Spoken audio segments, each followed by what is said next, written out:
Okay, let's go. Welcome to Grand Rounds, and the first in our sequence on the history of public psychiatry in the modern era. San Francisco, in which we live and practice, is among the richest and the most vibrant cities on the planet. It has a flagship tech industry that is transforming our lives, from the UCSF biotech empire in China Basin to the mid-market giants of the social media. And at the same time, 6,000 to 7,000 San Franciscans, about 1% of the population, spend every night homeless and living in Dickensian squalor. Many of them about the same age as those bright young researchers and tech people who are the current modern face of our city. Psychiatry has never had more to offer schizophrenics and our patients. Research gives us better medications, a growing understanding of the pathophysiology, and yet hundreds of San Franciscans with schizophrenia and bipolar disorders continue homeless and essentially untreated. The annual budget for the city's homeless programs is $165 million, but has yet to make a dent in this problem. My admission yesterday, for example, Mr. MT, for those of you who know him, was brought in filthy, half naked, the wrong half, and grossly psychotic for his 17th PES admission in about a year. This has led to 6 inpatient admissions, 36 hospital days, and a cost exceeding $150,000, and he is truly no better than he was the first time he came in. If Dickens were here today, would he write a tale of one city? It was the best of times, it was the worst of times. Our challenge in 2014 is to fix this. To change a dysfunctional system requires both vision and will. Fortunately, the will to change and a history of leadership for change is a very long San Francisco tradition.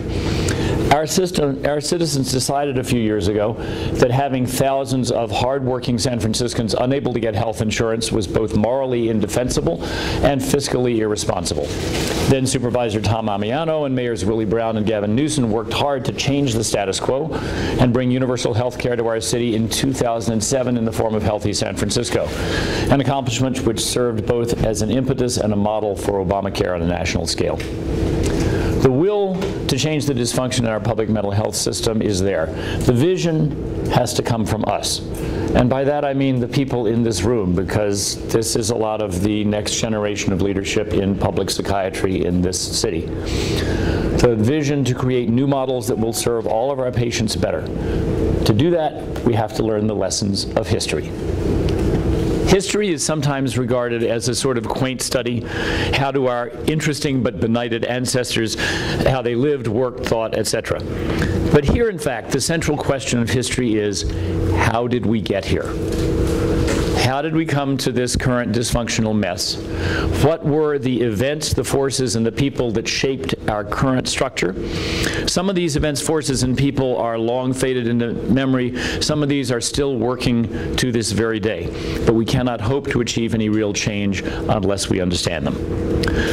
To go back to Dickens, since I'm liking Dickens today, we will be visited in this series by the ghosts of Christmas past, present, and future. We'll learn, among other things, about the era of large public psychiatric hospitals in the past from Jonathan Nye. We will study the current era of deinstitutionalization with David Ferriello of Citywide Case Management. And we will look at models of future care, including the recovery model and assisted outpatient treatment. Please join me in welcoming our very own, who needs no introduction, Dr. Jonathan Nye, truly distinguished inpatient attending colleague and teacher, who will lead us into the Asylum era. And out of it. Damn, I'm not going to be that eloquent. Thanks, John. Anybody else want to take a shot at the Rorschach on the screen before I flash by it? What's that? Cable car. Cable car. Legos. Whoa. Legos. Legos? Chris Benitez thought it was a bat. Okay, well, if we were in college and I asked you to write down the first thing that comes to your mind when you hear the word asylum, which I won't do, it probably wouldn't be this, right?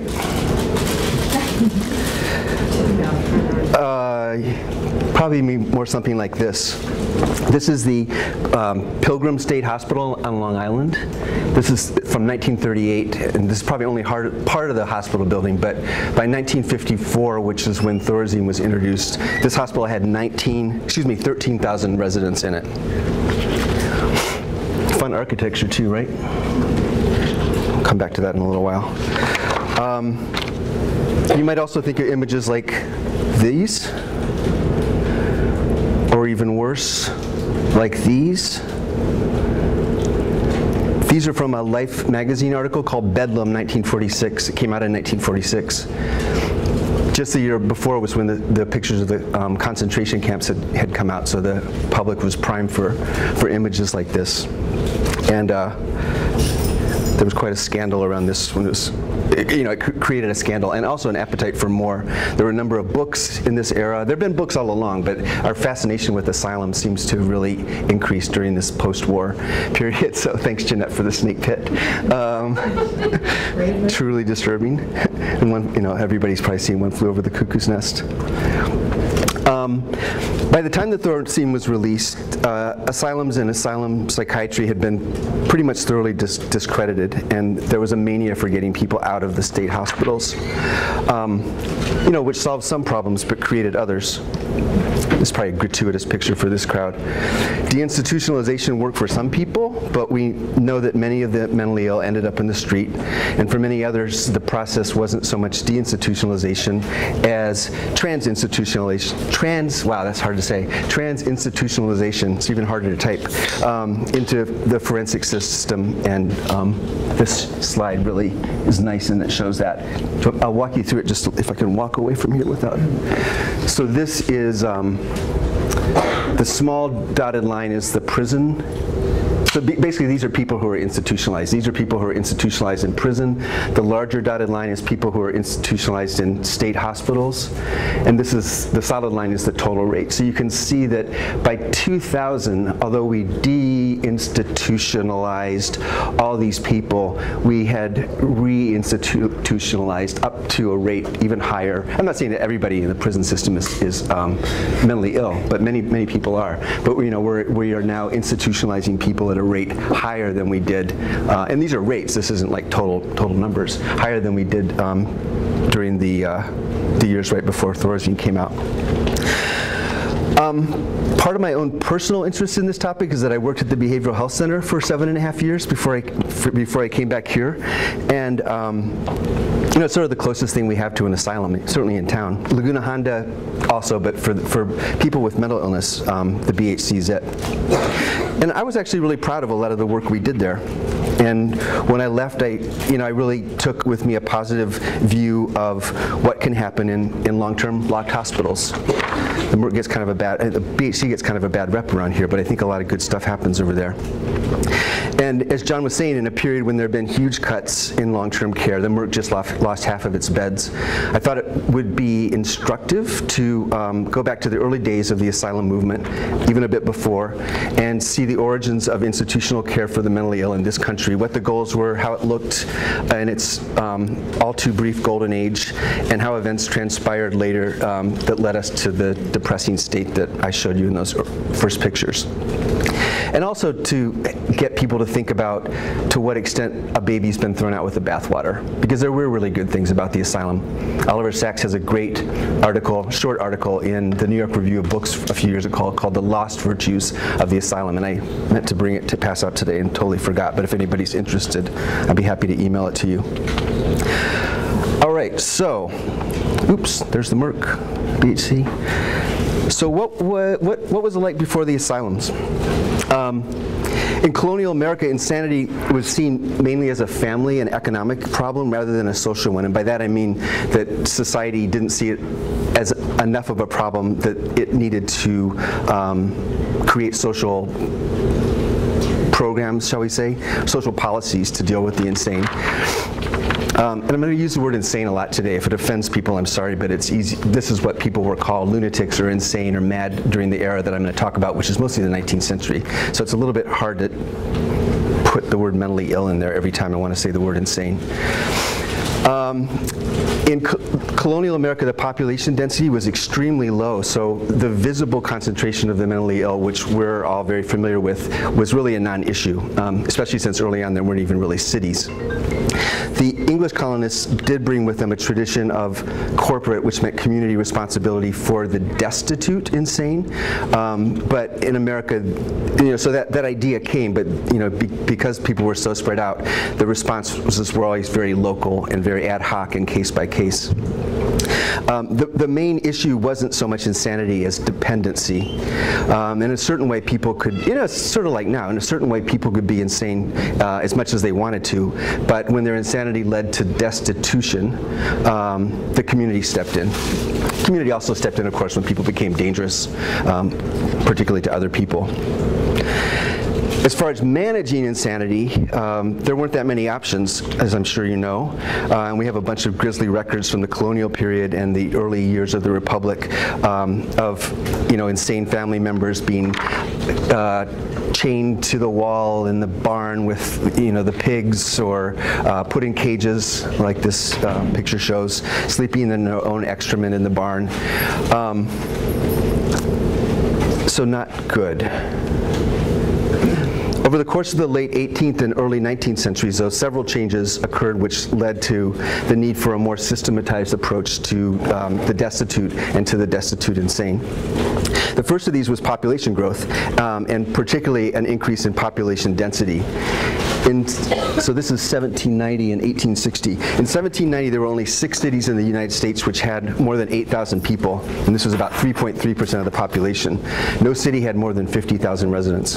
By 1850, there were 85 cities with populations of 8,000 or more, accounting for 12.5% of the population, and New York alone had over 500,000 inhabitants.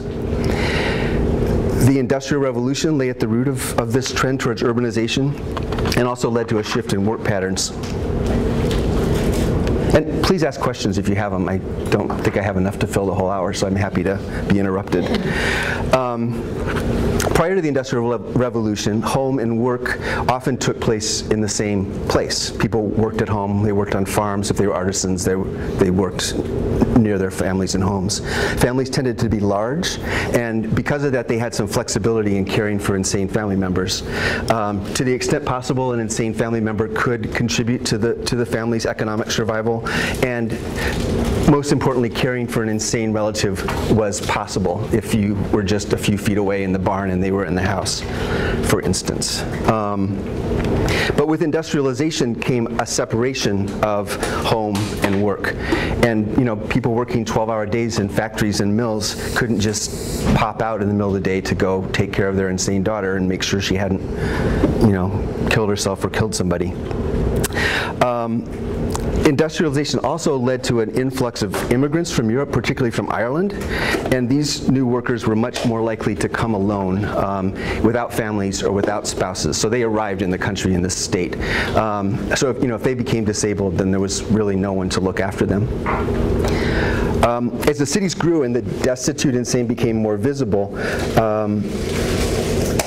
insanity came to be seen as more of a social problem, and one that destitution and insanity, and one that society would need to make a more systematic, take a more systematic approach to.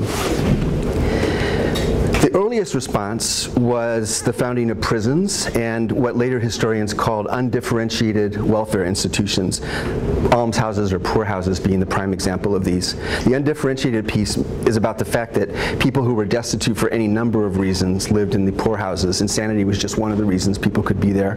But the good thing about them was that people could be taken care of in a group setting, and there were economies of scale when this happened. In the late 18th century, a couple of hospitals were built with the purpose, at least in part, of caring for the insane. namely the Eastern Virginia Hospital in Williamsburg in 1773 and the Pennsylvania Hospital in Philadelphia in 1755, which Benjamin Franklin created. And the story of these is a little bit more complicated than I probably want to talk about today, but to make a longer story, a shorter story, in essence, these were undifferentiated welfare institutions, and they weren't really so distinguishable from almshouses, and they were very distinguishable from what we would today consider a hospital. Their patient numbers were really low, and their impact on future events in this area, in the area of the asylum, were pretty minimal. In Europe, though, population densities had been high for centuries, so there were established hospitals for the insane, beginning at least in the 13th century. The most well-known of the hospitals, probably to us, was the Royal Bethlehem Hospital in London, which most of you probably know is where we get the term Bedlam from. This is Hogarth's Rake's Progress, a scene from Bedlam Hospital. Treatments were chains, corporal punishment, bleeding, enemas, and that was about it. In France, they had their own bedlams at the Salpêtrière and the Bicêtre hospitals. The Bicêtre was for men and the Salpêtrière was for women. And this painting of the French physician Philippe Pinel freeing the madwomen at Salpêtrière takes us to sort of the real beginning of the modern asylum era. This is William Batty, who wrote the first psychiatric textbook, at least in English. By the late 18th century, the Enlightenment was upon us, and Enlightenment ideas had spread throughout the West. For our purposes today, the most salient points about the Enlightenment are, first, that its supernatural understandings of mental illness began to give way to at least stabs at more rational theories about why people became insane. And second was the emerging belief, and this is the most important one probably, the emerging belief that long-standing problems could be solved by rational engineering, rational social, political, medical engineering. And out of this thinking came the notion that even the insane who were thought incurable might be cured if we just, to use the parlance of today, if we just properly grokked them. In England, the apparent cure of King George III from his psychosis after he recovered from a bout of acute intermittent porphyria really helped cement the notion that insanity was curable, because he, for quite a while, looked like he'd been cured. So in this new intellectual environment, Pinel, who we just saw freeing the madwomen in Paris, began to develop his idea of what he called moral treatment. Actually, the term came from the French traitement moral, which meant something not quite what you would think it would mean. It really didn't have much to do with morality as we think of it today, but the kind of bad English translation stuck. Moral really it's more like our sense of morale, I think, but it really referred to the notion that psychological therapy and changing the environment around people, around insane people, could affect a cure. So that's the most important central tenet. But the other tenets are basically that removing a patient from their home environment or whatever environment they were living in was a key. And moral treatment had to take place in a setting where the physician could control as much as possible in the patient's environment and control the patient's interactions with other people. And it was thought that if patients could internalize the behaviors and values of normal society, that this would promote recovery. Much was thought to ride on the personal relationship with a kindly and paternalistic physician, and this was, in some ways, our earliest references to psychotherapies. This particular piece is also important for another reason, in that it reflects the extent to which insanity during this period was becoming medicalized. And the fact that there were so few doctors interested in treating the insane meant that it made sense to concentrate doctors and patients in places like asylums or large hospitals. A third tenet of moral therapy was that work and recreation, and to some extent religious worship, were crucial to rehabilitation and to cure. And the final tenet is that restraints really weren't supposed to be used, or at least minimized. Although it must be said that during the asylum era is the time when we took people out of manacles and chains and started using things like wet sheets, which were not as gross, but as confining. So it sounds good, although overall it would be a mistake to think that moral therapy was anything like libertarian or democratic. And this is straight from the horse's mouth, this is Pinel. One of the major principles of the psychological management of the insane is to break their will in a skillfully timed manner without causing wounds or imposing hard labor. Rather, a formidable show of terror could convince them that they are not free to pursue their impetuous willfulness and their only choice is to submit. And although the language is quaint,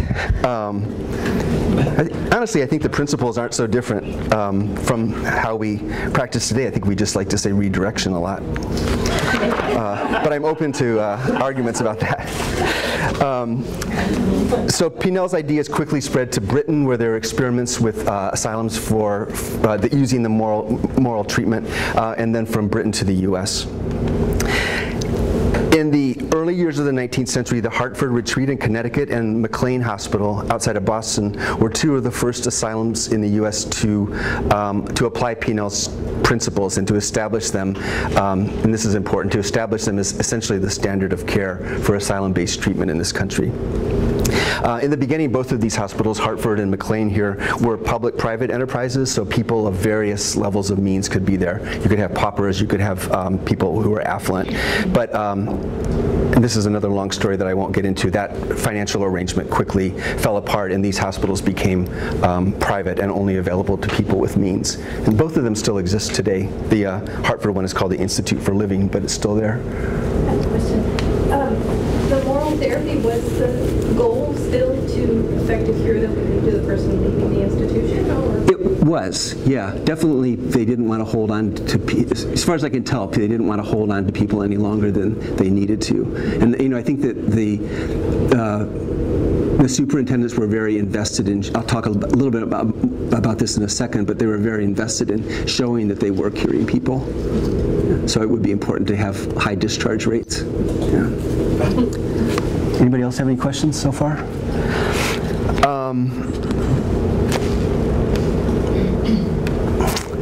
So it was at this point that, as one historian wrote, the baton of moral treatment carried in the U.S. by these private hospitals passed to the public. And this is the first public lunatic asylum in the United States, and it's at Worcester, Massachusetts. And you know, first public asylum, also first public asylum to be operated on the principles, using the principles of moral treatment. And it opened in 1833. Over the following few decades, hospitals were built in most states. I think every state by the end of the 19th century or before even had a state hospital in it. Some of this occurred because of Dorothea Dix.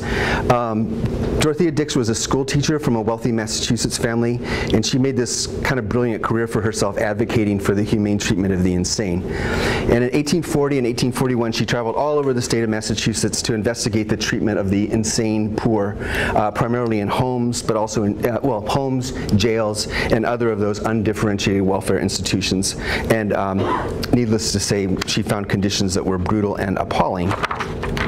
She had her report when she returned read in the Massachusetts State Legislature. Women couldn't speak in the Massachusetts State Legislature at that point, but she had her report read, and she successfully petitioned for the expansion of the Worcester Hospital, so that by oops, where did it go? There it was in 1833, and here it is in 1905. Wow, that's huge. Yes. And over the next decade, Dix repeated her performance, her investigations, and her legislative successes in most of the states. She traveled from New Hampshire all the way to Louisiana, and I'm not quite sure if it was every state, but it essentially affected the same changes in many states that she had affected in Massachusetts. And you know, she was really responsible for starting the expansion of the state hospital system.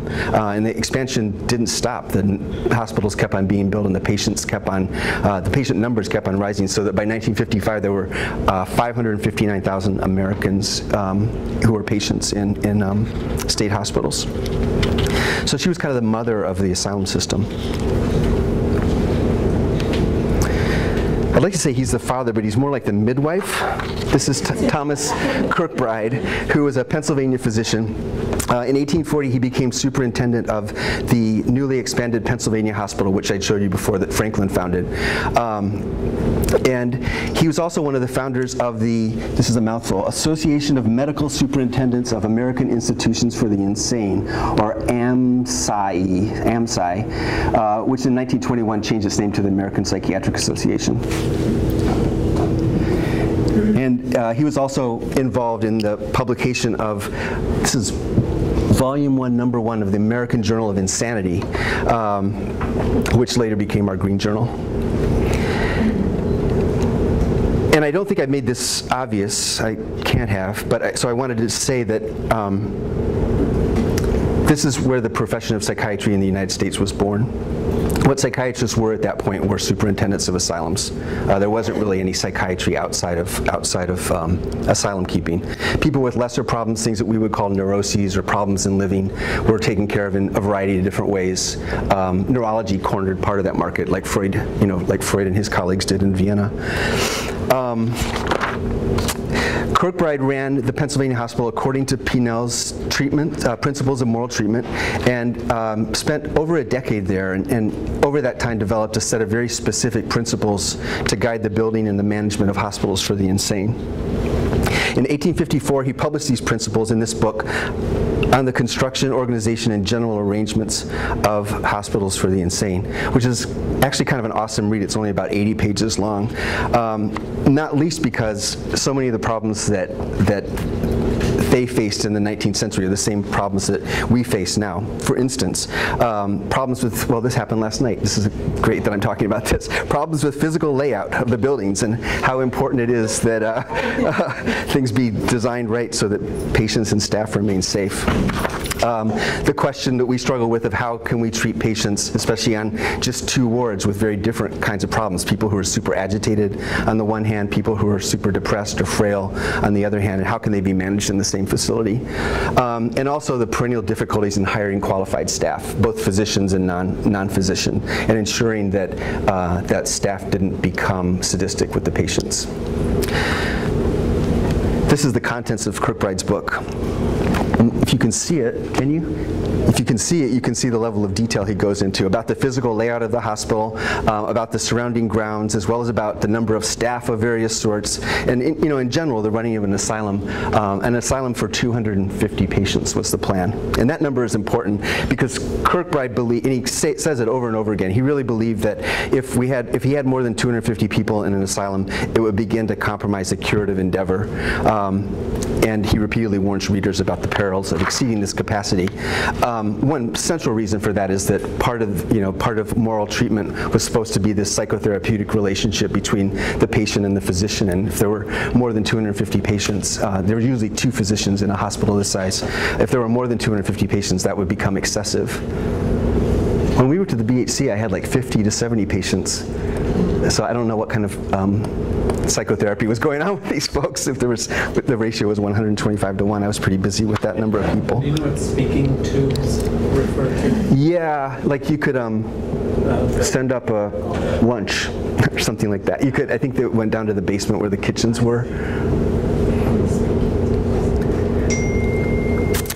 Between 1840 and 1880, the number of asylums in the U.S. rose from 18 to 139. Every state had an asylum.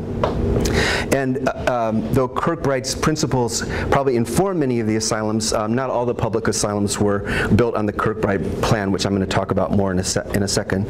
By 1900, there were, this is kind of embarrassing that I don't have a better number, but there were between 50 and 80 Kirkbride hospitals dotting the land, as they are here on my map.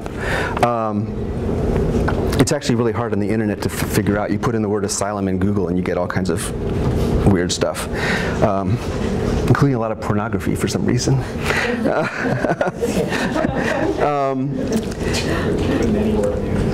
What's that?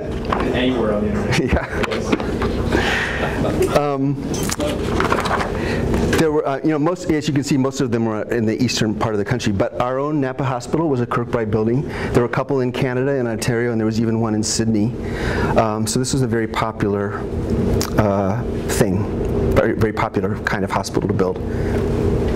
aesthetics were really an important part of Kirkbride's ideas about what was therapeutic. And while the hospitals varied in architectural style, as you can see here, most of them were incredibly beautiful.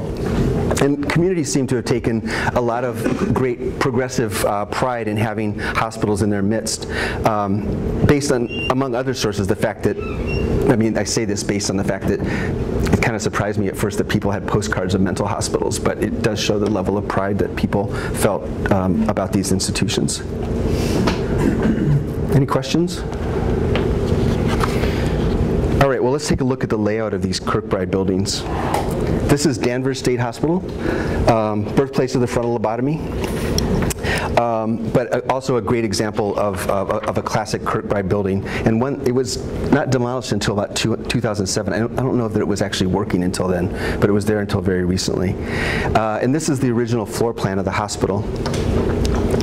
In the center of this were administrative offices and often the living quarters for the superintendent and the assistant physician and their families, and other administrators could live there too. It's not there on this hospital. I think they have their own water tower now, but most of these hospitals, and I think Danvers did initially, had big domes over the entryways, and these were 10,000-gallon water tanks, cisterns, basically. I don't know how many gallons they were, but Kirkbride estimated that it took about 10,000 gallons of water a day to run an asylum for 250,000 people. And in general, technologically, speaking tubes being one of the things, these were state-of-the-art, and they had conveniences that most people in America didn't have in their homes at the time, and this is probably another source of the civic pride that people felt in the hospitals. Hey, Jonathan, for the last picture, when you saw this hospital, I saw some houses and the surrounding right there. Are those just kind of near the neighborhood? Because yeah, I think so. They usually keep it like far away from the countryside. You know, initially it was. They tried to put them in the countryside because the city was thought to be noxious and cause mental illness, but they also needed to have them not so far in the countryside that they couldn't hire workers to work at them. So they either needed to have them, you know, fairly close to town, had to house the workers, or when the railroads became more widespread, have them on a railroad so that it was an easy trip out of the city for workers. But a lot of, and you know, there were experiments. Kirkbride's buildings weren't the only style, so there were some hospitals that had little cottages on them. That was another experiment. I'm not going to talk too much about that, but I think those houses are just those houses, yeah.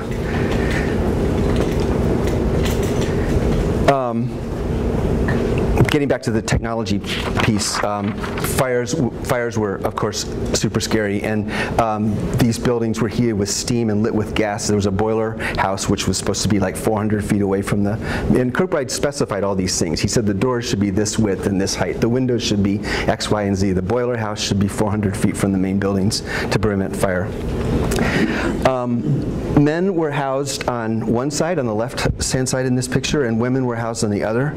And this flattened V shape with the sort of tiered buildings was pretty cool, I thought, in that you can see there's bedrooms on both sides of the ward, so that everybody had a window, everybody had a view. Often the views were beautiful. It also prevented people on one ward looking into the wards of other people. The most agitated patients were housed out here at the periphery, so as not to disturb the calmer patients, and certainly not to disturb the superintendent and other officials of the hospital who resided in the central area. And I assume these outer buildings are where we got the term back wards, although I wasn't able to find that anywhere on the internet that I looked. We're still practicing that today. Yeah. We kept the patient that yelled the loudest. Yeah, exactly. Farthest from the nursing station. Yeah. Is Napa State Hospital built? Napa, at least at least initially it was built. Did you guys go up there when we were interns, we went up, but there's a lot of buildings there now, I think, but but originally it was, yeah. Yeah. Do you know if Payne Whitney Westchester is built in this style, Cornell's?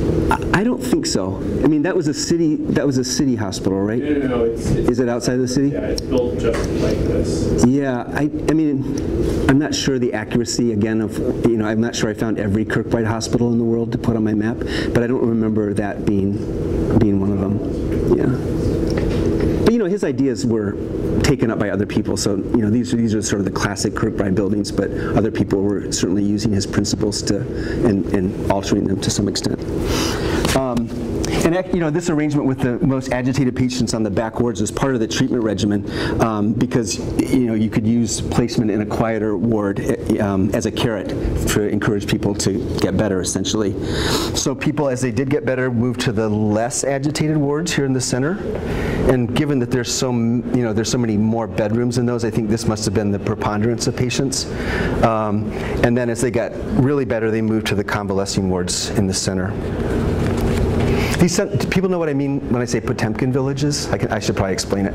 Potemkin villages were built when Catherine the Great was Empress of Russia, and basically, I guess the Chinese did this with the Olympics too, but essentially, if they knew that the Empress was coming out into the country, they would build these villages which were shining examples of how Russia should look, when the reality was very different than that. And these central wards were kind of the Potemkin villages of the mental hospitals, in that they were pretty nice. This is one of the day rooms on one of the central wards. And in fact, I don't think we have pictures of the other wards. Essentially, people weren't allowed to visit anything other than the central area and the central wards, which were much more elegant apparently than the farther removed wards. Ventilation, as those of us who work on the inpatient units know, was a huge issue, and Kirkbride spends all this time talking about, giving advice on basically how to keep the place from reeking. And apart from just being gross to be around, this early part of the asylum era was before the germ theory of disease, so miasmas were still considered to be the causes of infectious diseases, so it was very important under that theory to keep the air moving. And you can see, maybe other people aren't as interested in this as I am, but I love that this was so well designed, and each unit has essentially openings at both, they're open at both ends. Partly this was because Kirkbride thought when you connected two buildings it created this dark area that was depressing, but also you could just open windows and doors at both ends of these units, and so every one of them could be ventilated separately. Kirkbride also offered a lot of advice on the grounds. The optimal site was 100 acres, and the siting of the hospital was super important to him, and he involved some of the most eminent landscape architects of the era, including Frederick Law Olmsted, who was probably the most eminent landscape designer in all of American history. He designed Central Park in New York. There was farmlands in most, what am I trying to say? Farmlands around most of these hospitals, and these provided for, I don't think it was called occupational therapy then, but kind of proto-occupational therapy. In addition, of course, to making the hospitals more self-sufficient because they could grow some of their own food and other things on the farm. Kirkbride was pretty specific about what kind of farming was done in his book, too. Over here, that's a dairy barn in the upper left, a piggery on the lower right, a slaughterhouse on the upper right, and a defunct greenhouse on the lower left. And Kirkbride, stipulated that all these things should be there. Other forms of early occupational therapy, so-called, were